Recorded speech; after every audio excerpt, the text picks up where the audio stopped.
Hello everyone, my name is Anthony Ghanem. I'm a second-year otolaryngology resident at the American University of Beirut Medical Center. First of all, I hope that every one of you is safe at home or in their workplace in these unprecedented times. And I really hope that we'll be able to meet up during next year's symposium. Now, the talk that I'm going to present today is entitled The Un-sedated Office-Based Thulium Laser Therapy in Patients with Reinke's Edema. I have no disclosures. So as an introduction, Reinke's edema is an inflammatory disorder that is characterized by the accumulation of gelatinous material in the superficial layer of the lamina propria. The prevalence of the disease is usually less than 1% in the general population, with women being more commonly affected than men. Multiple risk factors have been identified, most important of which are cigarette smoking, laryngopharyngeal reflux disease, and phonotrauma. Now, patients typically present with dysphonia that is characterized by an abnormally low-pitched speaking voice, roughness, and vocal fatigue. Now, other reported symptoms include dyspnea, shortness of breath, and snoring.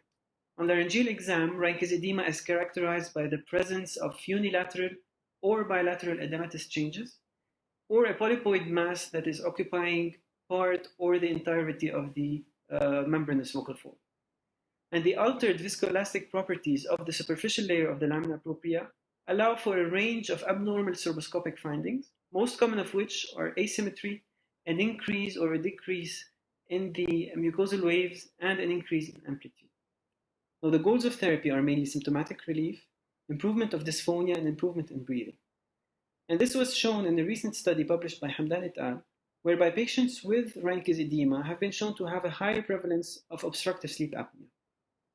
Now, several therapeutic modalities have been described in patients with Reinke's edema, and starting with simple behavioral modifications such as cessation of smoking and control of reflux disease, in addition to voice therapy, which are the conservative measures adopted at the start of treatment. Now, conventional surgical methods include suspension microlaryngoscopy with either microflap techniques or vocal fold stripping and decortication. Now, with the advent of technology and the improved instrumentation, a large spectrum of office-based laryngeal procedures are now offered to these patients. And these include injections, specifically intralesional steroid or hyaluronidase injection, and non-ablative laser procedures, such as using the KTP, PDL, and CO2 lasers, which we'll dwell upon later on in the discussion. However, there is a scarcity of reports on the application of Thulium laser in the management of exudative lesions of the vocal folds, including Reinke's edema. And this is why the authors of this study wanted to report their experience with the application of Thulium laser in the treatment of Reinke's edema in an office-based setting. So this is a retrospective chart review of patients who were diagnosed with Reinke's edema and who underwent Thulium laser treatment between the months of March 2017 and November 2018 at our hospital at AUB. All procedures were performed in a clinic setting without sedation, and the demographic data included age, gender, smoking status, and grade of Reinke's edema. Now, the grading of the disease was mainly based on Unikawa classification, which states mainly that grade 1 edema is the one that is limited to the upper surface of the vocal fold, with a normal mobility of the vocal folds and preserved patency of the glottis. Grade 2 is edema extending from the upper to the lower surface beyond the margins of the vocal fold, and the two margins are usually in contact during inhalation. However, grade 3 edema is whenever the edema is more extensive, and during inhalation, only the posterior glottis is open. Now, the outcome measures in this study were mainly the Voice Handicap Index, the GAR-based classification, the extent of regression of the disease on endoscopic exam, acoustic analysis, and aerodynamic measures, specifically measuring the maximum phonation time. Now, this is a brief video on the surgical technique and how we do it. So the patient is usually fully awake and sitting in the upright position. The nasal cavities, oropharynx, and nasopharynx are anesthetized. So topical anesthesia is administered to the larynx, as you're going to see here, by dripping 2% lidocaine through the working channel of the fiber optic endoscope. And after ensuring proper anesthesia, a 0.55 thulium laser, glass laser fiber, is advanced through the same working channel, and the laser beam is applied in a non-contact mode or a contact mode if the edema is quite severe. And the procedure is considered complete after the lesion has blanched, as you have seen in the video. So moving on to the results, the total number of patients included in the study was 11, with 8 females and 3 males. And the mean age of patients was around 51 years. All patients were smokers. 7 out of the 11 had grade 3 edema, and the disease was bilateral in 8 patients and unilateral in 3. Now, a total of 13 procedures were performed, and none of the procedures was aborted or terminated. 2 patients had 2 procedures performed, and these were done at an interval of 6 weeks.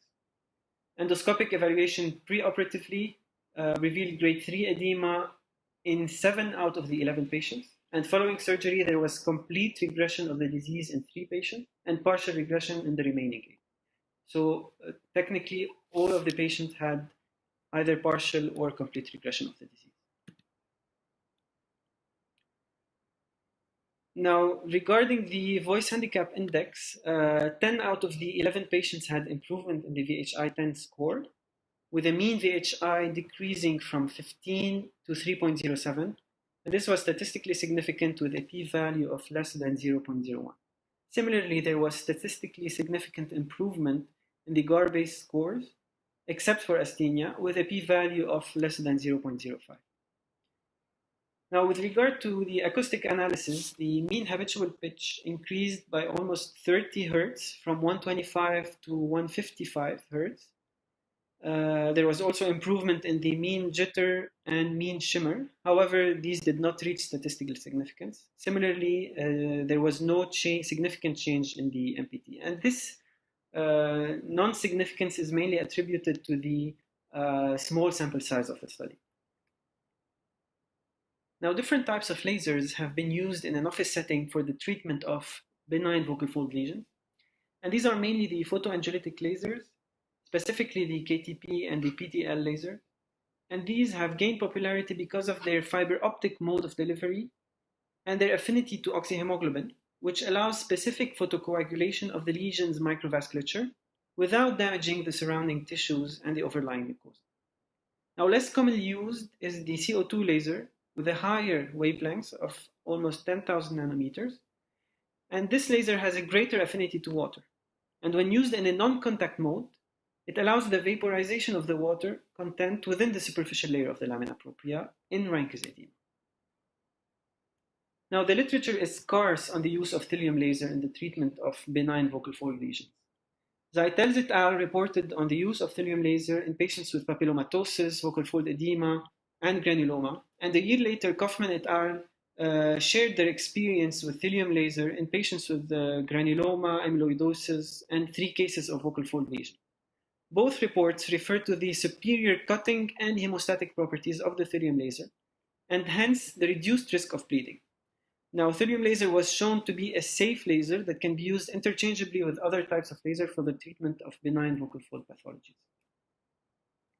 And no previous study has examined the use of this specific laser in the management of Reinke's edema in an office setting. And the results of this investigation, of our investigation, are in agreement with those reported using the photoangelitic lasers, as it was shown that there was a significant decrease in the VHI score in 10 out of the 11 participants, with a drop in the mean value by almost 12 points following surgery. There was also significant improvement in all the GAR-based scores except for asthenia, that is commensurate with the regression in the size of the Reinke's edema in all subjects. Now, acoustically, there was a marked increase in habitual pitch by almost 30 Hertz, however, with no significant improvement in the perturbation parameters, nor in the maximum phonation time. And as we said, this is mainly attributed to the relatively small sample size of the study. And the results of this study are in keeping with the previous report by the same authors, Hamdan et al., on the application of Thulium laser for the treatment of vocal fold polyps, suggesting a wider application of this laser in the management of exudative lesions of the vocal folds. specifically in an office setting. However, we do not advocate Thulium laser as the laser of choice for the management of Reinke's edema, as this is a diode laser with affinity for water and not oxyhemoglobin, which might result in damage to the mucosa. And finally, to conclude, office-based Thulium laser can be offered as an alternative treatment for patients with Reinke's edema, and further research is needed with a larger number of patients and long-term follow-up in order to better assess the efficacy of this treatment modality. These are my references, and I thank you all for your attention.